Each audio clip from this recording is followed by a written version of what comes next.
And so now that I figured out how to do a little bit better on my eating, then I had to put all this stuff together at the same time. So I had to get the paper and I had to write down the numbers and I had to find better things to eat because that was the trick. I had a house full of food that I wasn't supposed to be eating. So the trick was to find better foods to eat. So my diet then became chicken, eggs, turkey bacon, and seafood and vegetables. Well, after so long of eating chicken every single day, I got tired of eating chicken.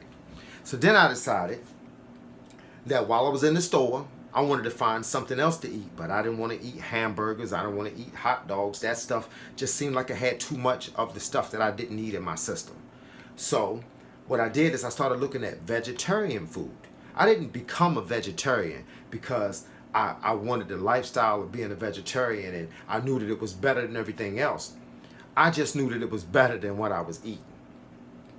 So what happened is I went in the store and I started reading packages. And I wanted to get different flavors and different tastes. And I started eating the stir-fried vegetables and stuff like that. And I started learning how to cook them. And, I got to the point where I had to retrain my brain. Like I tell people, my brain had to be stronger than my taste buds. Because my taste buds was telling me that I wanted that. But I was like, nah, I can't eat that because that is how I got here. So I started getting all my foods right and I started getting my workout right and my workout started becoming more advanced. I had made it to that mile run. I could run that mile. I was running in 13 minutes, but I was still running it. But so that's how you had to train yourself. And of course, my workout of the 50 package became a 100 package. It just took a little while, but I got to the 100 package. And then one day I looked up and I had been going through all of these things for about 4 months. And I realized that I had lost a considerable amount of weight. First, I didn't know exactly how much weight I had lost because I couldn't see it all the time because I had on sweatpants. I was wearing sweatpants, sweatshirts, hoodies, long john shirts, and I wasn't really flexing on folks. I wasn't taking my shirt off, trying to see what I could do and all that kind of stuff. So one day I happened to be getting ready to go somewhere with my wife. And what I did is I went in the closet and I got out a pair of pants and a shirt. And when I did it the night before. So I got them out and I put them on and I was able to put my pants on and I was able to do like this, which means I was hitting about 6 inches all the way around because my pants was a 34 by 30. And so I sent my wife to the store. I was like, yo, you need to go get me some new pants so that we can go out tomorrow. So she said, what size you think you wear? I said, I don't know. I was wearing a 34 by 30 and a large shirt. So she came home with a 32 by 30 and a different kind of large shirt. Well, the shirt was too big and the pants were too big. So I sent it back and she said, well, I know you ain't wearing no 30. So she went and got a 30 by 30 and a medium shirt. And lo and behold, that 30 by 30 fit. So I had lost like 4 inches off my waist and, off my shoulders and my chest and my stomach won't hanging over my belt. So I was doing good. So I was like, okay. So we went out and had a good time. And, the next day I was like, oh man. So I was gung ho now because it's like when you start saving money and you get your first $1,000 in the bank. You start going haywire. You start putting money in the bank that you ain't even trying to save because you're just trying to see your numbers get bigger. Well, I started putting money in the bank and I started seeing my body get better. So what I started doing is I started paying attention to everything. So I started cutting back on everything. So I started cutting back on the bread. And before you knew it, like I said, I had cut the chicken out. I had cut the turkey meat out. I had a little snack I used to want every now and then. I used to want a Texas roll. A Texas roll was good. And I used to look at how many calories it was. The calories wasn't really a problem because you burn calories and carbs when you're out running. So I didn't really think about the calories or the carbs, but I looked at the sugar and the fat. And I realized in order for me to have this Texas roll, I have to earn it. So normally I would run a mile. So today, if I want to eat this Texas roll, I got to do 2 miles. So that's what I would do. I would tell myself I had to earn my food because all that stuff is a privilege. And, you know, I had to earn it. I wanted to earn it because it made me feel like I deserved it.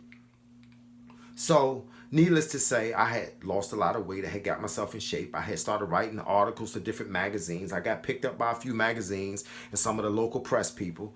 And, you know, they was basically asking me, I think I had lost 46 pounds at one time. And I started getting in better shape. But let's just skip over and go to my weight training.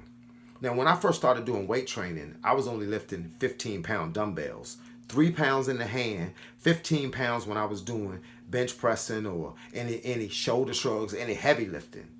Well, that didn't last long because if you stay focused, you get stronger. And the stronger you get, the more you have to move up. Because in order to grow, you got to keep moving up.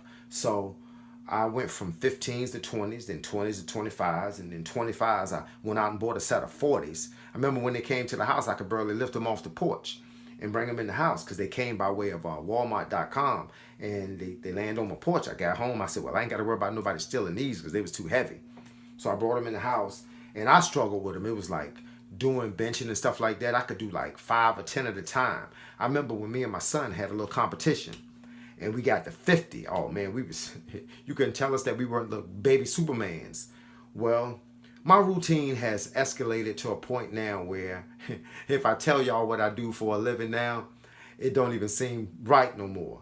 I'm doing 400 reps of 40-pound dumbbells, 200 straight reps of shoulder shrugs. I'm sitting on a bench and doing what I call overhead press, when you push them up like this. And I'm using 25-pound dumbbells, but I'm doing 50 in a set. And now I'm doing curls. I'm doing 40 at a time using 25s, or 20 at a time using 40s. I wasn't able to do dips when I first started working out because, once I said, my shoulder was in bad shape. So I bought parallel bars, and when I bought the parallel bars, I was able to do like 2 dips at a time. Well, a couple of days ago, I mastered my session by doing 30 dips at one time. I think my squats went from 50 to 300 at one time, 400 at one time. Now I'm doing what we call split squats, where you put one foot behind you on the bench and you squat using one leg, and I hold 2 20-pound dumbbells in my hand. Well, I'm doing 2 sets of 25 each leg, and then I'm holding a 25-pound dumbbell like this, and I'm doing what I call seat squats, where I go all the way down to my butt is like in a seat and come back up, and I'm doing 100 at a time of those. So needless to say, I have gotten myself in better shape. My diet went from 2,400 calories to 1,000 calories, and now I eat strictly vegetables, peanuts. I still eat bread. I don't like no wheat bread, so I still eat white bread. I just don't eat a lot of it. I eat no more than 2 pieces of bread a day, and I usually eat it with my veggie burger. I don't use cheese anymore. I don't use milk anymore. So I'm essentially, I changed my diet from vegetarian to vegan. And basically, I think it's just a little bit more healthy. I'm drinking a gallon of water a day. And as you can see from the camera, I'm in pretty good shape right now. This body of mine, yeah. This is my, see my 6-pack, yeah. Can you see that? I'm 51 years old. I'll be 52 in November. And I have a new slogan that I'm pushing. And it's called 52 is the new 25. Today, I went out running, and I was able to run 1 mile in 6 minutes and 59 seconds. I run an average 7:30 a mile for 3 miles, and around 8 minutes a mile if I do more than 3 miles. I have mastered the walk time. My walk time used to be 16, 17 minutes, but now, the other day, about 3 days ago, I walked 4 miles in 11:39 per mile. And I don't know if that's a record, but it's a record for 51.